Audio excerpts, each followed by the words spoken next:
So good afternoon, and thank everyone for being here today. Today I announce the outcome of a long-term investigation pertaining to the flow of illegal drugs in the Duval County Jail.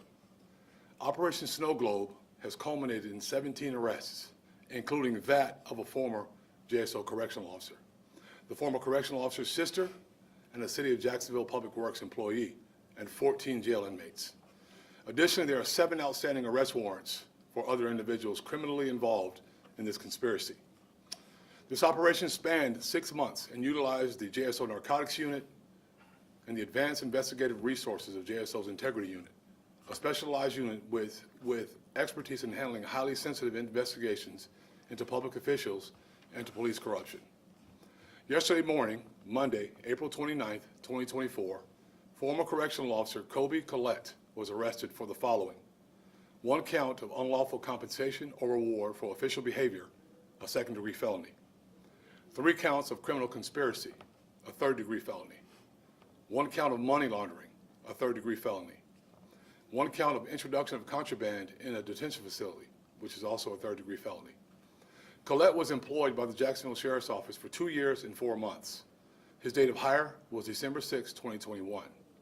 Yesterday morning, he resigned his position, and he's no longer employed by JSO. Now that Collette has been criminally arrested, our partners at the State Attorney's Office are going to do their part with the prosecution.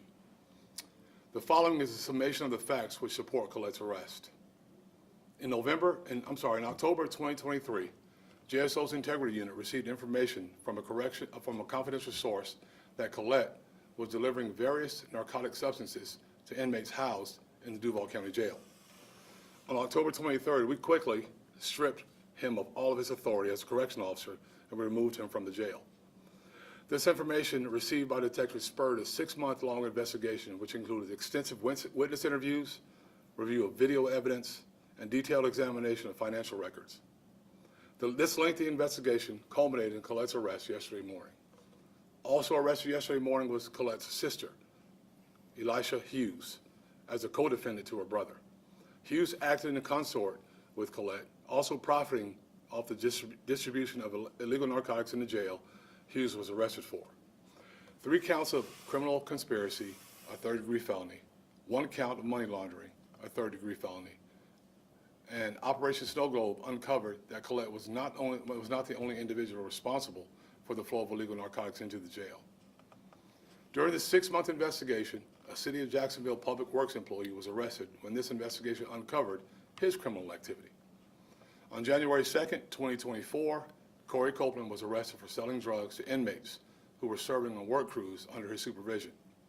He was arrested for the following: 1 count of selling Schedule 1 or 2 synthetic narcotics, which is a second-degree felony; 1 count of giving or receiving any drug or controlled substance to an inmate of the county detention facility, a third-degree felony; and 1 count of selling marijuana, a third-degree felony. Additionally, 14 inmates were arrested for crimes revealed by this operation. These criminal charges include 1 count of trafficking in fentanyl, a first-degree felony; 14 counts of giving or receiving any drug or controlled substance to an inmate of a county detention facility, a third-degree felony; 13 counts of possession of a controlled substance, a third-degree felony; 1 count of possession of drug paraphernalia, a first-degree misdemeanor.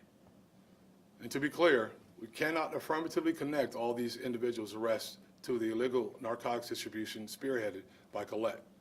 It is, however, the confidential information provided to integrity detectives concerning Collette's illegal activities, coupled with proactive efforts by JSO Narcotics, which launched this investigation.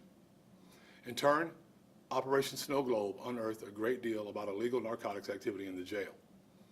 This operation evidences the seriousness with which we investigate all narcotics distribution in the Duval County Jail. When I came into office in November of 2022, improving the administration of the jail quickly became a key priority for us and for me. Jails operate as a microcosm of our larger society. The same issues that plague our societies often find its way in our jails. The illegal abuse of narcotics is no exception to this reality. The agency takes very seriously its responsibility to provide for the care of those who are detained in the Duval County Jail. Illustrating this is the agency's decision last year to replace our jail healthcare provider to better care for our inmates, many of whom come to their detention with pre-existing complex medical needs. Colette's arrest is the 5th arrest of a JSO employee by this agency. While we are always deeply disappointed when a member of this agency violates the law, I commend Colette's arrest. There's nothing worse than an individual that takes a position of power, like we have, what we've been given by the public, and uses it for its own gain.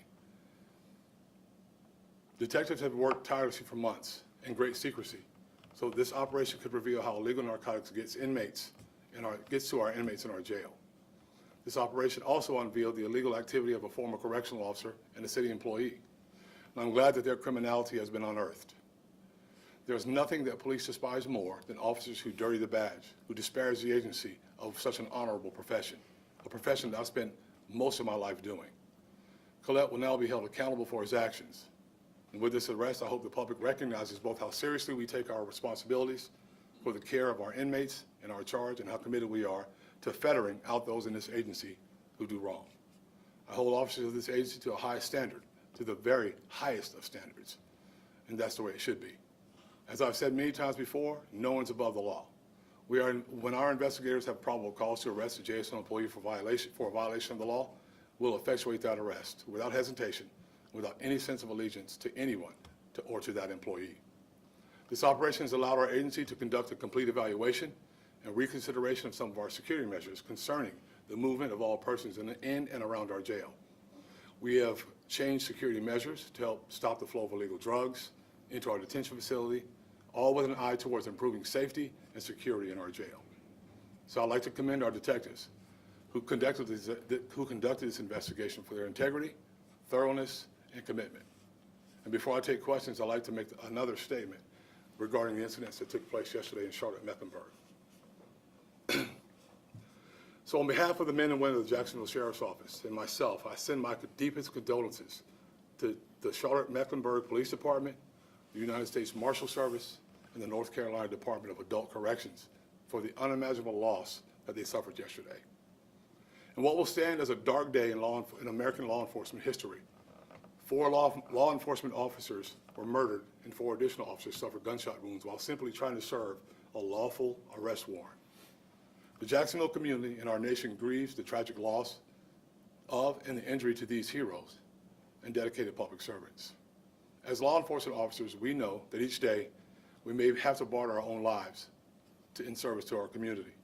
But however, that knowledge does not pale the devastation suffered by the families and loved ones in the face of this tragedy. To the Charlotte community, our brothers and sisters in law enforcement, we mourn with you. We stand with you. We will never forget the sacrifices made by these officers on April 29th, 2024. I'll take any questions that you all may have. Hi, Sheriff. So you mentioned Hughes was also arrested. Was she an inmate, or how exactly did she take part? She was not an inmate. She was out. She was charged, I believe, with money laundering and another charge. So she was benefiting also from the sale of those drugs. Sheriff, I just have 2 questions. First, your overall first reaction to when you found out this was going on in the jail, and then your reaction to kind of seeing how large it expanded. So of course my reaction, not really disappointment, but anger. I don't understand why someone would take an opportunity to do this inside of our jail, knowing the dangers that's involved in it. But I really, really wanted to bring this to a swift conclusion. Unfortunately, I have to be patient, right? I wanted to take my time, let them take their time, and make sure we get it right as long as we removed him from there. I had a very strong feeling that it was going to spread, that the possibility of this being much larger was there, and I'm glad that we were able to bring it to a conclusion, at least this part of it. You know, we'll continue to watch and make sure this is not happening again. If it does, we'll do what we have to do to make sure we take care of the problem. And then speaking on that spread a little bit too, so you said there was 14 arrested. I lost track of how many you said still had outstanding warrants, but do you think it's possible that these drugs were getting spread to almost everyone in the jail, anyone who wanted it, and that so they would be getting drugs and using those drugs in the jail too? It's hard to tell. Jail's it's a big building. There's a lot of inmates in there. But I know that it was being spread out. I know it was being spread out quite a bit. How vastly was it spread? I'm not quite sure. And there's one more. Can you also also just detail the specific drugs? I know I heard you say fentanyl and then marijuana as well. Can you say what else was going through? We'll get that for you later, because I really don't remember right off the top of my head right now. How much money was involved in all of this? Don't have those figures. And I probably wouldn't give that. That's part of the prosecution.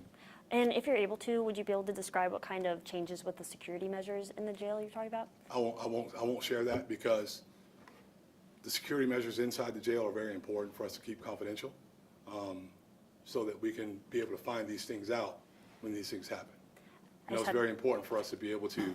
It's very important for us to be able to look at that stuff and be able to look at things confidentially if need be. So we want to make sure we keep that between us. Are you able to say, are there more investigations underway that are the same as this in essence? No, not currently. There are not.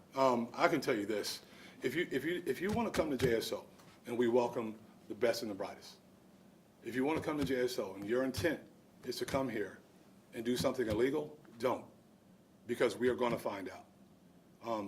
We have the finest men and women, I believe, in the country that work here, and all it does is create more issues for our profession. It's no longer just countywide or citywide. It becomes nationally an issue because of the information, how the flow of information goes out. But if you want to come here because you want to be honest and you want to serve the people of this community. If you don't want to serve the people of this community, you want to serve yourself, go work someplace else. Go be an independent contractor somewhere else, but don't do it here. Thank you, sir. Thank you.